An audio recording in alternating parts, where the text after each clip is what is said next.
Hi, everybody. Welcome to the 100 Pounders Wednesday meeting of Overeaters Anonymous. Today is the 23rd of August, 2023. And today I'm absolutely delighted to welcome our speaker, Dave S. Dave is currently living in San Francisco.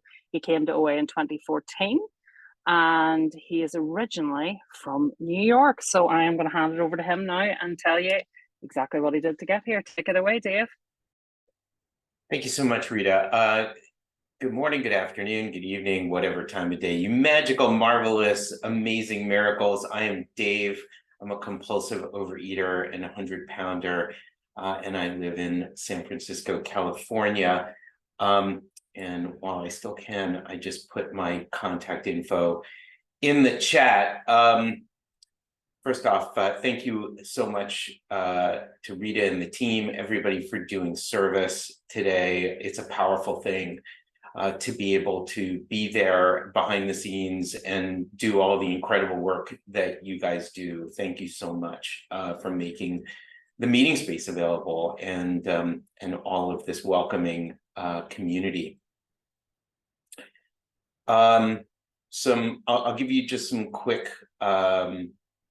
statistics. As Rita mentioned, I've struggled for a long time in Overeaters Anonymous. I came into recovery actually through the sister program, or the, I don't know what do you want to call it, like the beverage program, as opposed to the food program. About a little under 33 years ago, and I got sober. But I'll tell you, yeah, alcohol and drugs were killing me then, but I'll tell you, I picked up food and I used food as an addictive substance well before I ever picked up a drink, ever had an illicit drug. And, even as a sober man who found recovery through the 12 steps of AA, I still struggled for a really long time with issues around food and my eating behaviors. And, not everybody gets here that way, but I do find that there's a lot of double winners who come into OA. And I just wanted to welcome anybody who's new or who is struggling. I thought, why can't I get this? Why can't I get this? Thanks to a power much greater than myself that I choose to call God. Anybody, I don't know what God is. I know less about God today than I did 33 years ago. I don't have to understand it. I don't have to call it a particular name. It's not the thing that I was taught when I grew up as a child. And I know for a lot of people it is, and that's great. And, for me, it's different. I don't try to define it or understand it, but I just know that I'm not it. And that I can use it. And anyway, but thanks to that power, I found abstinence in OA, and I've been continuously abstinent now since December 18th of 2021. And I'm going to show you some pictures just so that, because obviously all you see is like a little rectangle on a screen here, and so it's hard to actually get an idea sometimes, and just to show a little bit of like that there's something powerful that worked in my life. I have dieted and gained and lost weight, and I've lost 100 pounds before. And I just went right back on the yo-yo, right? Something remarkable entered my life, and it's because I think I finally really surrendered to this power, and was really finally willing to do whatever it took to get recovery from this disease. And that happened on December 18th, 2021. Why was that day any different than any other day? It really wasn't. What happened that morning was no different than what had happened on many other mornings. I think that what had happened for me was that I finally I really, really worked steps 6 and 7 in my other program. And you know, 6 and 7 used to be thought of as like the flyover steps. I used to think of them, you know, as like the things that I get to like after I've done my inventory and I'm heading out to, you know, to like do my amends. And what I've learned over the years is that actually 6 and 7 are right in the middle for a reason. And in many ways, it's where the really deep magic of transformation happens in my life. The process was recognizing that I wasn't ready to give up food, that I wasn't ready to give up these behaviors. Didn't even understand what my life would look like if I did give up food and these behaviors. If I had stopped controlling my life. And the power in 6 was to say, I'm not ready. So God, higher power, whatever you are, could you in your time, not mine, could you make me ready? Please make me ready. And yeah, I know that it's not going to happen on my schedule. So, you know, but can you make me ready? I'm not willing, but I'm willing to be willing. And I did that for about 6 months. And I'm going to show you some of those pictures in a second. So when I on that day, I finally got back on the scale. I weighed myself. I hadn't weighed myself in a very long time. I hadn't been to a doctor in a long time. I hadn't been to a dentist in a long time, right? Now, and this is as a sober man, okay? But I just wasn't. I was taking care of everybody else. I wasn't taking care of Dave, right? And I was, you know, I got on the scale and I was 350 pounds. And this morning I got on the scale just because that's part of what I do each morning. My scale is not my higher power, by the way. Had to learn how to deal with that. My scale is a medical feedback device. It does not tell me what my self-worth is. If that number goes up a little, it's okay. If that number goes down a little, it's okay. It's not telling me how worthy I am today. Thank you, Overeaters Anonymous.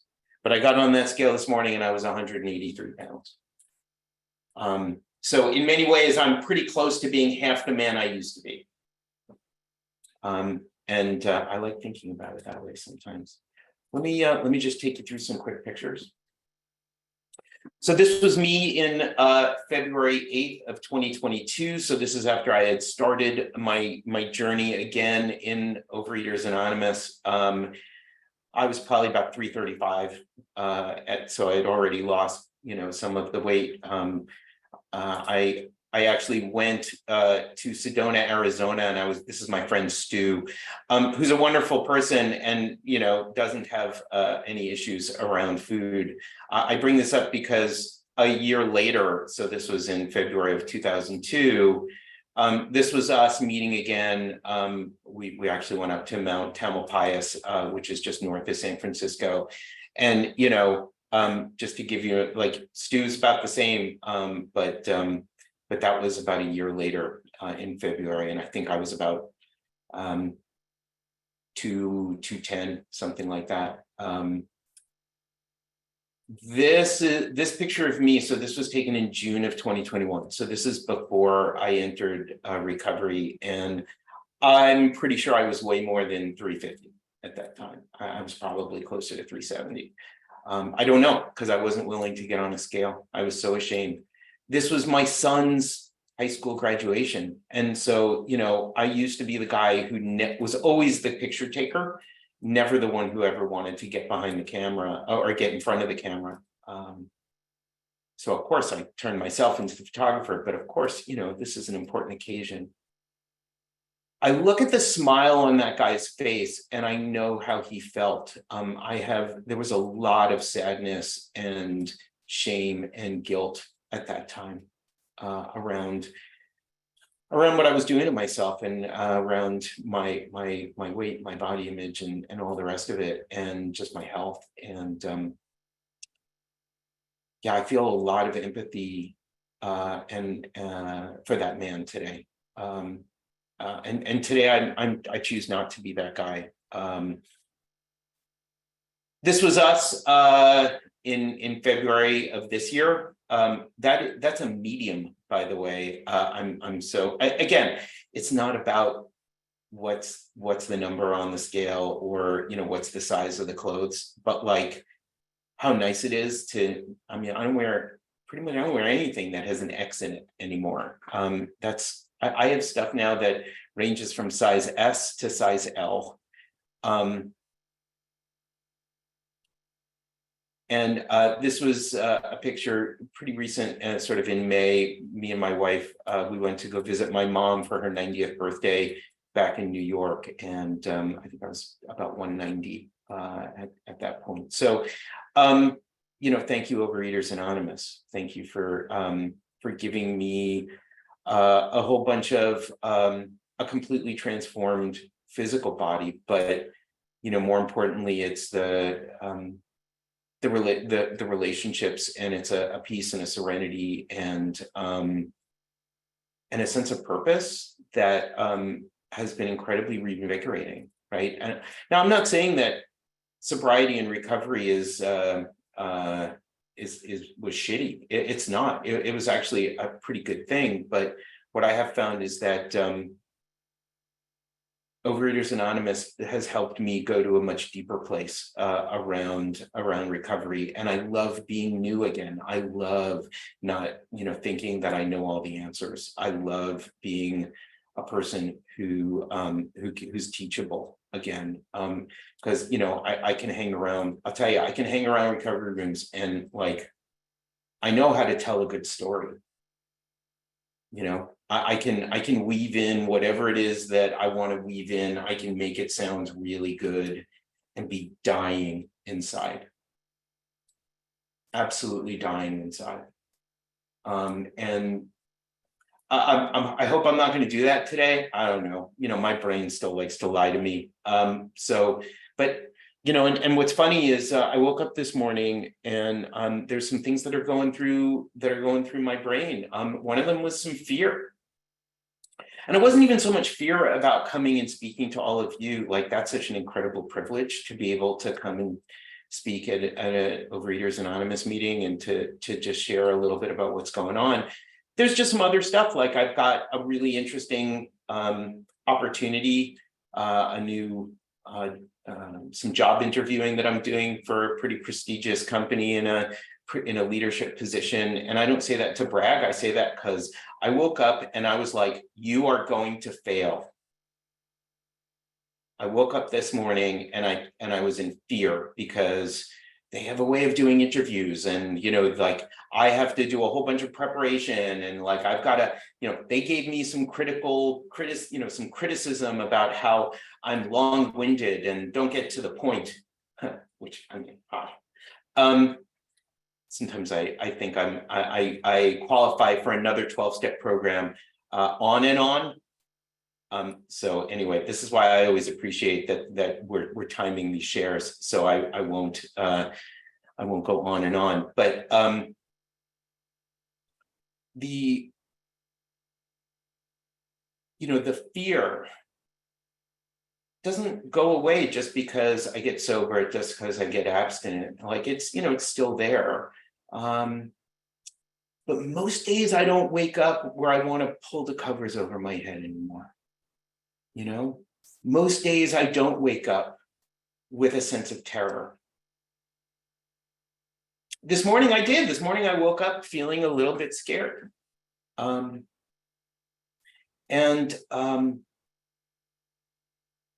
It reminds me of something that I learned. I had a sponsor who told me, he said, Dave, he said, you may think of yourself as a man who is an agnostic, because I had really serious problems with this whole God business when I came into recovery. Very briefly, my mom is a Holocaust survivor. So she was a hidden child in Belgium during the war, when, during the ages of 6 to 10, and she was hidden, and her family was separated. And, so I grew up with these stories. And these stories of, as a child, listening to my mom tell me about how there was an organized group of human beings who were, organized. Hey, that is very strange. I thought that I had turned it off. Hang on a second. That's 15 minutes. Thank you so much. And I need to turn on Do Not Disturb. Okay. Apologies for that. And I could not imagine a God that would allow an organized genocide of, by one group of humans on another group of human beings. How could you say that there's a loving and caring God that that would kill arbitrarily 70% of my extended family, right? And so when I came into recovery and I was confronted with this idea that God is everything or God is nothing, it was really, really difficult for me. And what I loved about it was people said, it's okay. You know what? You don't have to have it all figured out, Dave, right? But how's it working out for you right now? How's Dave's way working? And I'll tell you, Dave's way wasn't working so well. And that was the start, right? The start was like, you know what, Dave, you don't have to believe in anything.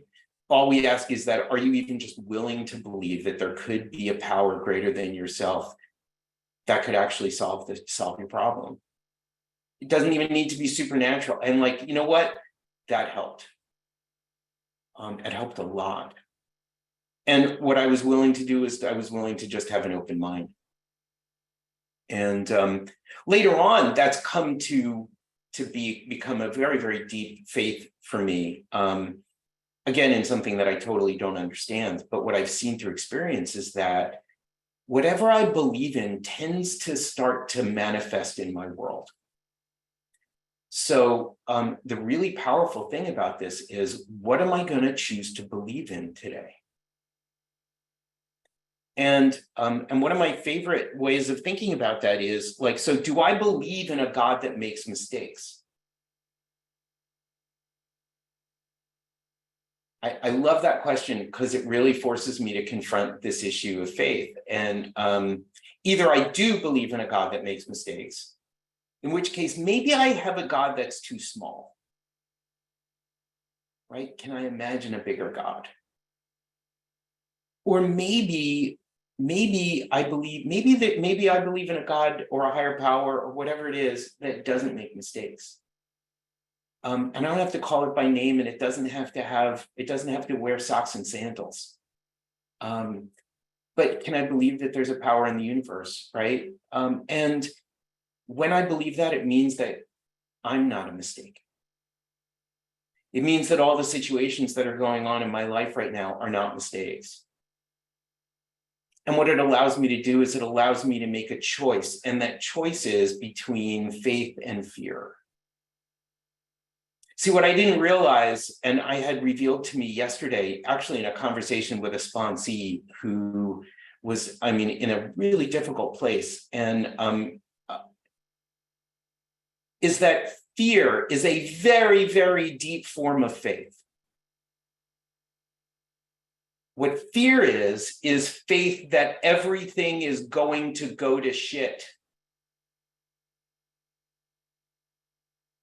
And I sometimes am an abject worshiper at that altar. I have a deep belief that it's all going to turn out badly. So what's my choice going to be today? Right? Because whatever it is that I choose to believe, I actually, and this is the other cool thing that I've learned about people in recovery and addicts in general, I think. We are incredible manifestors of reality. Incredible. Right? Like I have this guy that I like to call Dave the Bulldozer. The one that puts his head down and gets shit done. And like, I know that like there's some really powerful stuff that I can do in my life when I put my head down and I can get shit done. Like I can manifest some pretty amazing things. in my life. But what that also means is that like I'm going to manifest whatever it is that I believe in. And if I believe that the world is a place of abundance and love and generosity, or I believe that the world is a terrifying, scary place full of kill or be killed, whichever I believe, I'm right. Whichever I believe, I'm right, and it's going to come true, and I'm going to act that way. And I'm actually going to manifest it into being. And, so the reminder that I got yesterday when I was talking to a sponsee who was going through a whole bunch of stuff is like that actually I'm a deep man of faith.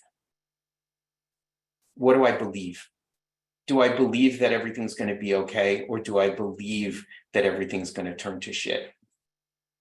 And when I start looking at it that way, then I can see that actually I'm a tremendous devout believer at the altar. And sometimes that altar is the altar of fear. Now, here's the thing. So what can I do about it? Because I can't fix me. This is the powerful thing. I can't fix Dave with Dave's brain. Dave's brain is what got Dave to be 350 plus pounds and unable to walk up 2 flights of stairs without feeling chest pain. So I got to go to something else. I have to go to something else. And I try to remember that that something else, I don't have to understand it in order to use it. They talk about, and we agnostics in the big book, they talk about this idea of like the starlit night, and who then created all of this. I don't know. Those are really big questions. I don't have to know. I don't have to have it all figured out. I don't know how electricity works, but I do know that if I walk into a dark room, if I turn on the light switch, right, like the light comes on. So I don't have to understand electrons and all that other stuff, right? But I just know, so I don't have to know how God works or what God is, but I know that when I go and I pray, when I go and I share about what's going on in my life, when I tell you people the truth, not just what I think you want to hear from me, but when I actually tell you the truth, something magical happens. Right? All of a sudden, I leave that world of scarcity and I start to enter this world of abundance and a world, I call it the world of nod. Do you know why I call it the world of nod? Because when I sit here and I look at meetings and I see all of these people and they're all going like, yep, the world of nod, right? And I realize that like that feeling that I have that I've had all my life, which is that I'm the black sheep. I step into a room in Overeaters Anonymous, people who are working to recovery, and I find my flock of black sheep. Thank you, Overeaters Anonymous. Thank you for helping to, remind me today that I don't do this alone and that I never have to do anything alone ever again if I don't want to. And that's a gift. That's a gift that I got, and I don't think I'll ever be able to repay it. So, I'll close with this: that my my sponsee who we talk once a week, texted me this morning, and he wanted to talk, and I was in a place of fear. And so, of course, what happened? Like, where did I go? My brain went, oh, he's going to fire me. He doesn't want me to be his sponsor anymore. See, that's what I mean about manifesting. And I said, you know what? How about instead of believing that, Dave, like, why don't you just call him back, right? Tell him you're available. And so we talked. And guess what? He didn't fire me. He didn't say, what he did was he said, can I read you the notes that I took from our conversation yesterday? And it was so powerful. I actually asked him to send me a copy. Like he actually sent me a copy of these notes. And reading through it, it was exactly what I needed to hear today. Like, this is the best part, right? That, like, I'm reading the things that I told him yesterday that he took notes on, and he's now reading them back to me. And I'm going, oh, right. Yeah, no, I need to hear that. Thank you. Oh, thank you. Thank you. Right? He says, maybe I'm wrong. Be willing to believe in a possibility that not everything will turn to shit. 5 minutes. Right? My intellect and my pride is what's stopping me. Right? And, that I can't fix this with my brain, that the intellect protects this fallacy, right? Because that's my brain just trying to have control. My brain wants to have control. And what I really need to do is let go and let the universe take me, right? And remember that whatever is happening, it's not happening to me, it's happening for me. Can I take that with me today? To remember that all this stuff that's going on in my life, all of these struggles, that these are opportunities for the ability to help somebody else sometime in the future. What if the world is not a terrible place? Maybe I can have pleasure and not be punished, right? These old ideas, they don't serve me. And that, the fear will come back, but I can practice and I'll do it, and I'll do it badly. I am going to practice faith poorly today, right? That's a wonderful Rumi thing for me today, right? That I don't have to do it right. I don't have to do it well. Sometimes I can only do it 60 seconds at a time, but can I wear that change of attitude today in a different way? And then how does that express itself? Well, what it means is, like, can I eat in a healthy way today, right? I don't need that food to be that escape, that savior, that, I just need to have something. Can I instead turn to that power that's way bigger than me, that I don't understand, and ask it for help? That I have a choice, right? I have a choice.